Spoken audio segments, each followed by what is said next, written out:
مس guide کرتے ہیں. ہم سمجھتے ہیں کہ یہ سرین پروفیشنل مس کانڈکٹ ہے جس کے لیے ہم پاکستان بار کونسل سے بھی رجوع کریں گے.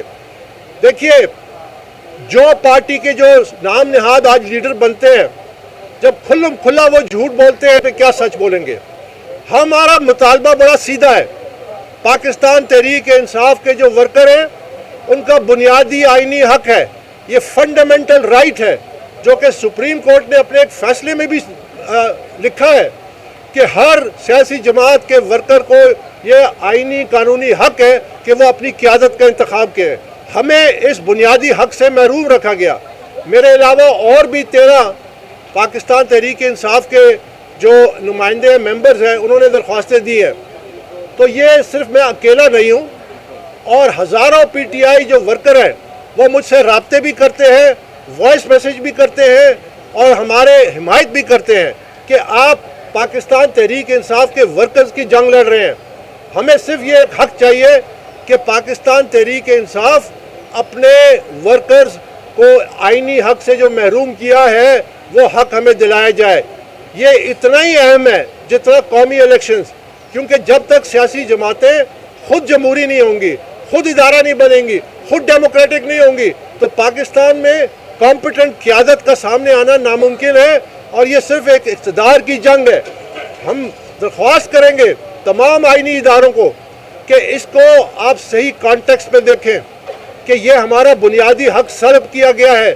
جب یہ ہمارا بنیادی حق سلب کیا گیا ہے تو آئندہ الیکشن جو ہے وہ خود بخود ان کی جو حقیقت ہے وہ سامنے آ جاتی ہے. ان کو اس حق سے محروم رکھا گیا. بہت بہت شکریہ. اچھا, آپ فاؤنڈنگ ممبر ہیں, آپ کہتے ہیں کہ آپ بہت عرصے سے جو ہے وہ تحریک انصاف کا حصہ ہے.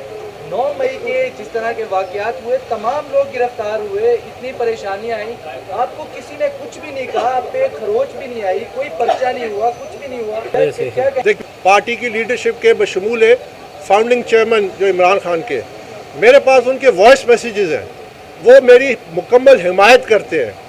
جہاں تک 9 مئی کا واقعہ رہا تو میں آپ کو یہ بتانا چاہتا ہوں کہ پاکستان تحریک انصاف 3.5 سال اقتدار میں رہی, اور اس فرعونیت کے دور میں انہوں نے جو مظالم کیے میرے سمیت اور اپنے مخالفین کے خلاف, ہم کبھی بھی آپ کے سامنے آ کے آپ کے سامنے روئے نہیں.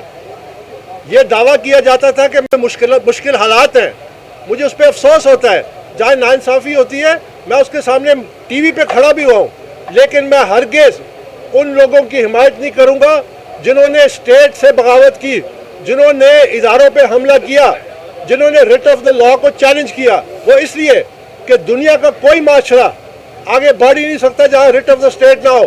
امریکہ میں مارشل لا نہیں ہے, ایک شخص جس نے کیپٹل ہل پہ حملہ کیا اس کو سزا ہو رہی ہے. فرانس میں 24 گھنٹے میں عدالتیں لگی, آدھا گھنٹہ دیا وکیل کو, جنہوں نے بلوے کیے تھے ابھی حالیہ, تمام کو سزائیں ہو رہی ہے. یاد رکھیے کہ جزا اور سزا کا قانون جب تک نافذ نہیں ہوگا ہمارا معاشرہ جو ہے وہ آگے نہیں بڑھ سکتا. پچھلے 6-7 سالوں میں جو یہ انتشار کے واقعات ہوئے ابھی تک ایک شخص کو سزا نہیں دی گئی. تو میں ان لوگوں میں نہیں ہوں جو اپولوجیٹک ہوں گا, میں سیدھی بات کروں گا, جس کے ساتھ ناانصافی بھی ہے میں اس کے ساتھ کھڑوں گا, لیکن جو ان جرائم میں انوالو تھے ان کو سزا ملنی چاہیے, کیونکہ ریٹ آف دا اسٹیٹ. آپ نے کہا کہ یہ پشتون کارڈ جو استعمال ہو رہا ہے یہ انتہائی افسوسناک ہے. یاد رکھیے کہ اس کشتی میں پشتون, بلوچ, پنجابی, سندھی ہم سب سوار ہیں. اگر یہ کشتی ڈوبے گی, خدا نہ خواستہ, ہم سب ڈوبیں گے. یہ پشتون کارڈ جو آج استعمال ہو رہا ہے تو یہ نفرت پھیلا رہے ہیں, یہ تقسیم پیدا کر رہے ہیں, یہ ان نوجوانوں کو اشتعال دلا رہے ہیں. یہ انتہائی افسوسناک ہے. میں اس کی مذمت کرتا ہوں. میں سمجھتا ہوں کہ ہمیں چاہیے کہ لوگوں کو مس گائیڈ نہ کریں, نوجوانوں کو مزید مس گائیڈ نہ کریں, ان کو قومی دھارے میں لائیں. ہم جو پاکستان تحریک انصاف کی یہ جنگ لڑ رہے ہیں ورکروں کی, اس کا مقصد یہ ہے. میں نے کھلا کہا ہے کہ پاکستان تحریک انصاف کو بین کرنے کے میں خلاف ہوں. میں نے سب کے سامنے کہا ہے.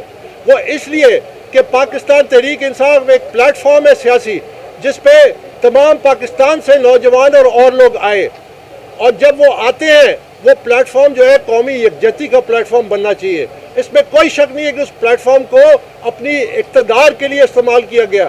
ان ورکرز کو اقتدار کے خاطر مشکلات میں ڈالا گیا. جس مشکلات کا آپ ذکر کر رہے ہیں اس کی ذمہ داری قیادت پہ ہے. یہ جو قیادت ہے انہوں نے نوجوانوں کو مس گائیڈ کیا, انہوں نے یہ تکلیفات کے ذمہ دار ہے. میں نہیں ذمہ دار, میں وہ شخص ہوں جو یہاں کھڑے ہو کے لوگ کہتے ہیں کہ آپ اچانک سامنے آئے. میں 8 سال یہاں کھڑے ہو کے بارہا یہ کہتا تھا, اور آپ گواہ ہیں میڈیا کے, کہ یہ تصادم کی سیاست پاکستان تحریک انصاف کو, اس کی قیادت کو, پاکستانی معیشت کو, پاکستانی جو نیشنل سیکیورٹی ہے اس کو یہ دشواریاں پیدا کرے گی, اس کو یہ لے ڈوبے گی. تو پہلے دن سے میں کہہ رہا تھا, آج بھی میں یہ کہنا چاہتا ہوں کہ ہوش کے ناخن لینے چاہیے. اگر آپ نے قیادت نے ہوش کے ناخن نہیں لیے, اور آج جو وکلا اپنی سستی سیاست چمکانے کے لیے جس راستے پہ پاکستان تحریک انصاف کو ڈال رہے ہیں, یاد رکھیے کہ ایک وقت تھا, ذوالفقار علی بھٹو کا یہ بیان مجھے ابھی تک یاد ہے کہ انہوں نے کہا تھا دریائے سندھ لال ہو جائے گا, انڈس ول ٹرن ریڈ اگر مجھے کچھ ہوا. ان کے جو وہ تھے انہوں نے گردن نہیں جھکائی, وہ پھانسی کے کٹہرے پہ چلے گئے. اس کے بعد جن لوگوں نے ان کی جو لیگیسی کو کیش کیا وہ ہم سب کے سامنے ہے. یاد رکھیے آج جو پارٹی اور پارٹی کی قیادت بشمول عمران خان جو فاؤنڈنگ چیئرمین ہے جیل تک پہنچے ہیں, اس کے ذمہ دار وہ ہیں, اور ان کی وہ جو لوگ ہیں جو آج پارٹی چھوڑ کے چلے گئے ہیں, جو یہاں کھڑے ہو کے کہتے تھے کہ میں ایزی لوڈ پہ ہوں, تمام کے تمام ڈاؤن لوڈ ہو کے چلے گئے ہیں. یا آج بھی ہوش کے ناخن لینے کا وقت ہے. ورنہ میں آپ کے سامنے یہ پبلکلی ریکارڈ کرنا چاہتا ہوں, مجھے ٹریجڈی نظر آ رہی ہے. اللہ پاکستان کو مزید ٹریجڈی سے بچائے. ذوالفقار علی بھٹو کی ابھی تک لیگیسی ہے, وہ ایک داغ ہے جس کی تکلیف آج بھی محسوس ہوتی ہے. ہمیں یہ تصادم کی سیاست چھوڑنی چاہیے, ہمیں ایک مثبت قومی نیشن بلڈنگ کی سیاست کرنی چاہیے. بابر صاحب یہ بتائیے گا, پاکستان تحریک انصاف یہ کہتی ہے کہ جب یعنی جو آپ ہیں وہ مخالف قوتوں کے اعلیٰ کار ہیں, جبکہ اکبر ایس بابر صاحب جو ہے جب بھی پاکستان تحریک انصاف پہ کوئی مشکل کھڑی ہوتی ہے تو یہ مشکل کے ساتھ جا کے کھڑے ہو جاتے ہیں, ان کے لیے مزید مشکل کھڑے کرتے ہیں.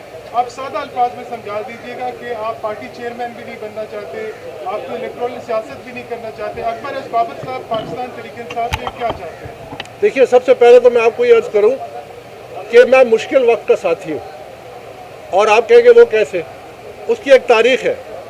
پاکستان تحریک انصاف جب 2002 الیکشن کے بعد تقریباً سیاسی صفحہ ہستی سے مٹ گئی تھی, تو ہم چند لوگ ہوتے تھے. میں روزانہ عمران خان کو ان کے گھر سے اٹھا کے دفتر لے کے جاتا تھا, یہاں اسلام آباد میں کورٹ بازار روڈ پہ. وہ مجھے اکثر یہ کہتے تھے کہ اکبر میری جماعت آپ کی گاڑی میں, تیری گاڑی میں آ جاتی ہے, اتنی چھوٹی ہو گئی ہے. وہ یہ کہتے تھے کہ کمرے میں ہم بیٹھے ہوتے تھے گھنٹے گھنٹے, وہ کہتے تھے کہ میری جماعت اس کمرے میں آ جائے گی. یہ آپ پوچھ لیجئے عمران خان سے, 12 یہ کہتے تھے. مشکل ترین وقت تھا, 10 سال ہم نے پارٹی کی برانڈنگ کی. 2011 تک ہمیں ٹانگا پارٹی کا لقب دیا جاتا تھا. اگر میں اپرچونسٹ ہوتا تو میں اس مشکل ترین وقت میں ان کا ساتھ نہ دیتا. میرا 2011 میں عمران خان نے مجھے ایک پیغام دیا لکھ کے, جو ان کے وکیل انور منصور خان نے یہاں الیکشن کمیشن کے سامنے پڑھ کے سنایا, جس میں انہوں نے کہا کہ اکبر آئی پینڈرڈ یو, یہ ان کے لکھے ہوئے الفاظ ہیں, I force you to take more responsibilities, میں زبردستی آپ کو زیادہ ذمہ داری دیتا تھا. You are the number 2 in the party, یہ ان کا لکھا ہوا بیان ان کے اپنے وکیل نے پڑھ کے سنایا ہے. تو ایک شخص جو پارٹی میں نمبر 2 تھا, پارٹی سیاسی طور پہ پیک کر رہی تھی, میں کیوں کھڑا ہوا, میں ان اصولوں پہ کیوں کھڑا ہوا کہ پارٹی میں کرپشن ہو رہی ہے, پارٹی میں بے ضابطگیاں ہو رہی ہے, پارٹی میں ریئل اسٹیٹ کا مافیا بن گیا ہے. یہ دیکھیے میں آپ کو دکھاتا ہوں ایک اور ثبوت.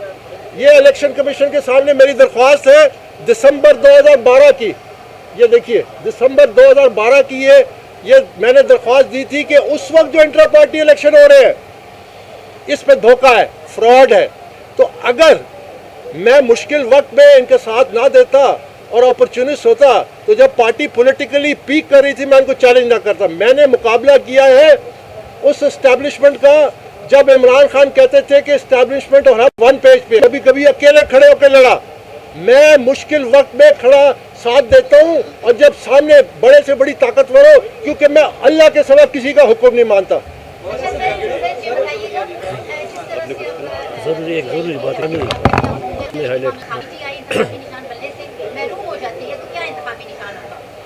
میرا مقصد